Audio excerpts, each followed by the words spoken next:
Get ready for the smackdown. Get ready for the smackdown.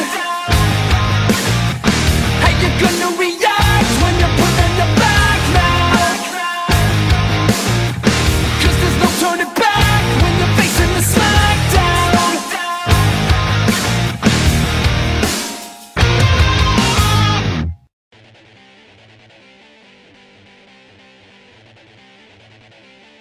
What's okay, guys? So with the next fight, took a little break. Sorry about that.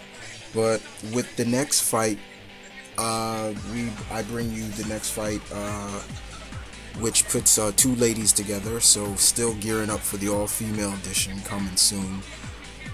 This fight, as you saw, comes from MageGrayWolf, and he pits Toph from the last Airbender series.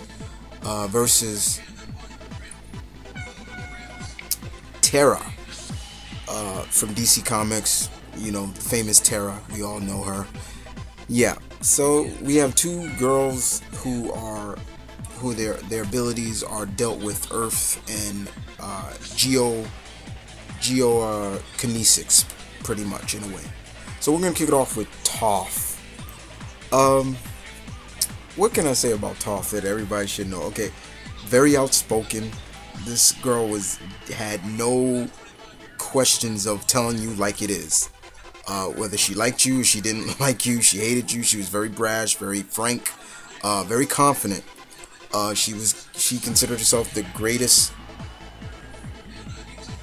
earthbender ever. I'm sorry about the pause, people.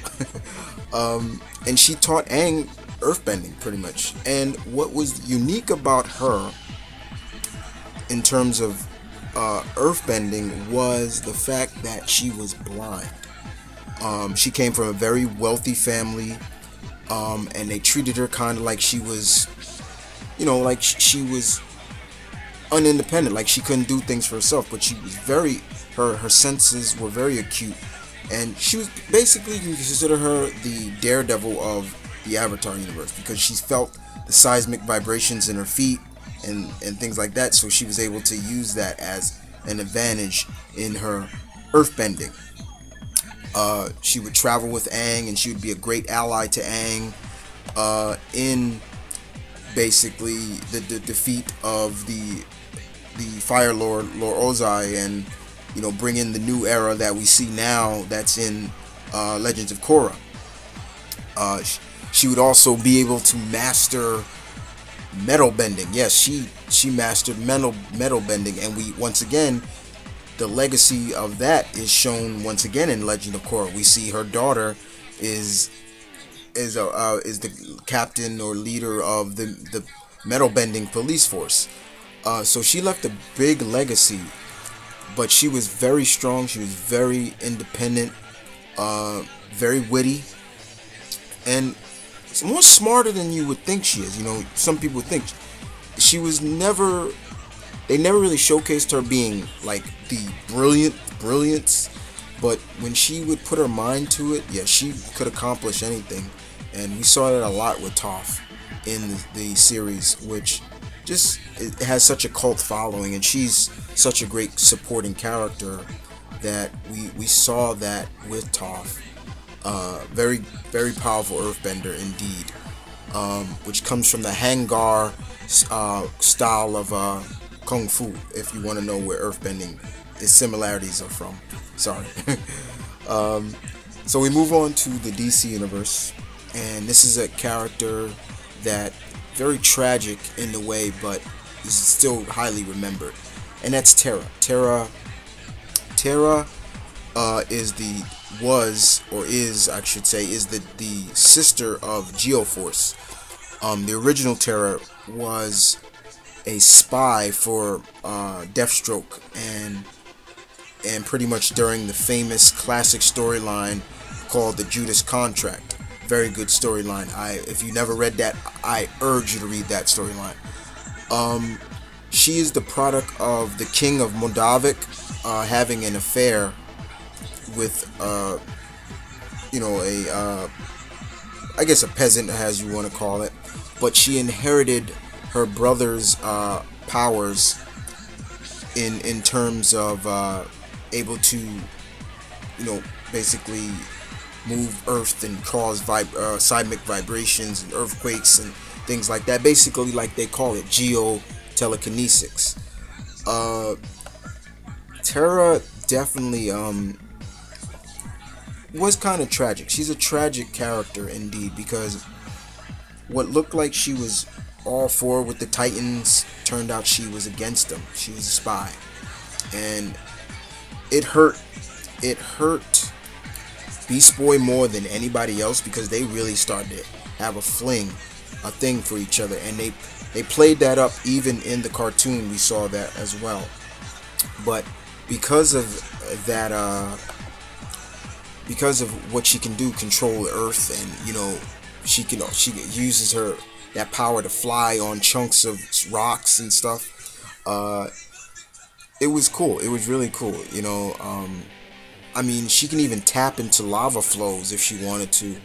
And of course, yeah, they cloned her at one point, which kind of hurt, but she still was a tragic hero. She died